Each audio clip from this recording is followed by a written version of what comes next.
आगे जो पावन चरित्र आया है भगवान के 12 ज्योतिर्लिंग का आया, जिसमें प्रथम सोमनाथ जी का वर्णन किया गया। महाराज भगवान चंद्रदेव को काया गलने का रोग हो गया था, शिव की आराधना करी, चंद्रदेव की काया अच्छी हुई, शिव जी का नाम सोमेश्वर महादेव हुआ। अगला वर्णन आया मल्लिकार्जुन, भगवान कार्तिक के रुष्ट होकर चले गए थे, जिनको भगवान शंकर और पार्वती जी मनाने के लिए पहुँचे। भगवान श्रीशैलम पर मल्लिकार्जुन के रूप में विराजमान हुए। अगला वर्णन आया है महाकाल, दूषण नाम के राक्षस ने ब्राह्मण के बच्चों को निचोड़कर उसका रक्त पीना प्रारंभ किया। ब्राह्मणों ने शिव जी की आराधना करी, शंकर भगवान आए, दूषण नाम के राक्षस का काल बनकर भगवान प्रकट हुए, शिव जी का नाम महाकाल पड़ गया। बोल महाकालेश्वर भगवान की जय। अगला वर्णन आया है ओमकारेश्वर, विंध्य नामक पर्वत ने ओम का नाद कर कर भगवान शंकर की आराधना करी, प्रार्थना करी शिव जी को, और नर्मदा मैया यहीं पर ओम के रूप में विराजमान हुई, तो शिव जी का नाम ओमकारेश्वर हुआ। फिर अगला वर्णन सुंदर केदारनाथ जी का आया, नर नारायण दोनों ने भगवान शिव का तप करा, भगवान केदारेश्वर के रूप में विराजमान हुए। अगला वर्णन भीमाशंकर का आया, कुंभकर्ण की धर्म पत्नी करकटी, करकटी का पुत्र था भीम, जिसको मालूम पड़ा कि देवताओं ने हमारे ताऊ और पिताजी को मारा है, तो देवताओं से द्वेष करने के लिए जितने मंदिर देवालय थे सब तुड़वा दिए, जहाँ यज्ञ अनुष्ठान होता था वो बंद करवा दिए। शंकर भगवान ने आकर भीम का संहार करा, शिव जी का नाम भीमाशंकर पड़ा। अगला वर्णन आया है काशी विश्वनाथ, मनु और शत्रुपा ने भगवान शंकर की आराधना कर कर काशी में शिव जी को विराजमान करा। स्वयं शनि महाराज ने शिवलिंग का निर्माण कर कर विराजमान किया, ऐसे भगवान काशी विश्वनाथ में विराजमान हुए। अगला वर्णन आया है महाराज त्र्यंबकेश्वर का, गौतम बाबा पर गौ हत्या का दोष लगा, ब्रह्मा विष्णु और महेश तीनों ने आकर अंगुष्ठ के रूप में दर्शन दिया, तीनों आकर विराजमान हुए और एक कुंड के रूप में जल को प्रकट कर कर गौतम बाबा को स्नान कराया, जिससे गौ हत्या के दोष से मुक्त हुए।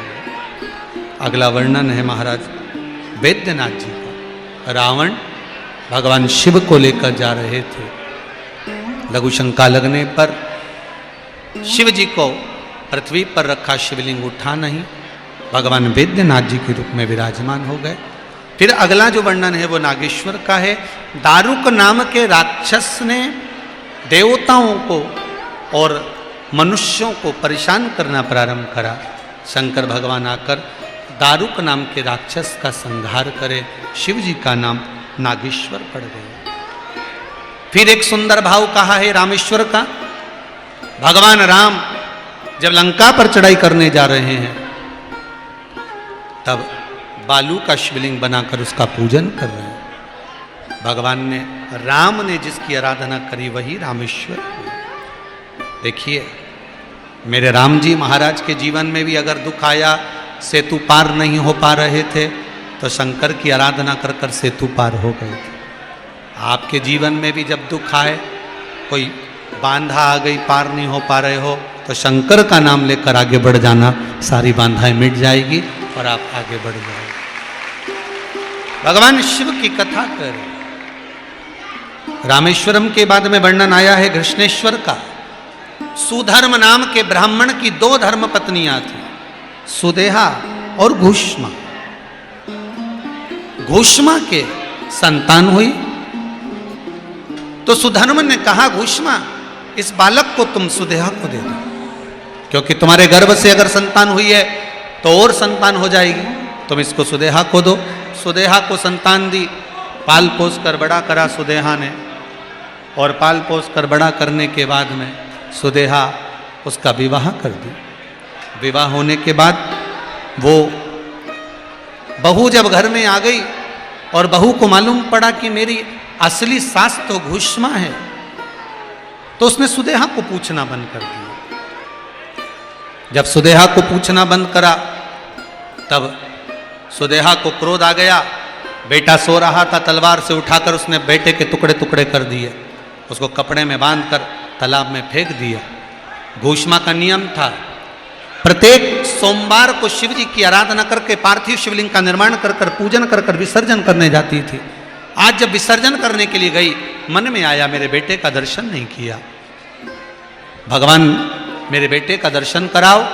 मरा हुआ 1 हफ्ता पुराना जिसको टुकड़े कर कर फेंक दिए थे, वही बालक तैरता हुआ बाहर आया। घोषमा के बेटे को भगवान ने जीवित करा, इसलिए शिव जी का नाम कृष्णेश्वर महादेव पड़ गया। बोल कृष्णेश्वर महादेव की जय। श्री तुमरुका जी चंचुला देवी को जो कथा सुना रहे थे, चंचुला देवी का पति प्रेत योनि से मुक्त होता है। महाराज प्रेत योनि से मुक्त हुआ, शंकर भगवान से तुमरुका जी ने निवेदन करा, भोलेनाथ ऐसी कृपा करिए, अगर कुछ देना चाहते हो तो ऐसा वर दे दो कि संसार में जन्म लेने वाला मनुष्य शिव महापुराण की कथा को अगर श्रवण करता है, उसकी 7 पीढ़ी में अगर कोई प्रेत योनि में भी पड़ा हो तो वो मुक्त हो जाए, ऐसा वर प्रदान कर दिया। शिव जी ने वर दिया। शंकर भगवान ने अपने मस्तक की बेलपत्र को उतार कर शिव पोथी पर समर्पित करा। शिव जी ने कहा, सुनो तुमरुका जी, 7वें दिवस में, 9 दिवस में, 11 दिवस में ये शिव महापुराण की कथा पूर्ण होगी। जितने दिन बीच के रहेंगे उसमें जो बेलपत्र शिव पोथी पर चढ़ती है वो अमृत का काम करती है, औषधि का काम करती है, रोग से मुक्ति देती है। और 7वें दिन, विराम के दिन जो बेलपत्र शिव पोथी पर चढ़ती है वो कुबेर भंडार का कार्य करती है। ऐसी बेलपत्र भगवान शिव को समर्पित करते हुए, तुमरुका जी को वर देते हुए, शिव महापुराण को तुमरुका जी विराम देते हैं। आनंद के साथ भगवान तुमरुका जी ने इस पावन शिव महापुराण को विराम दिया।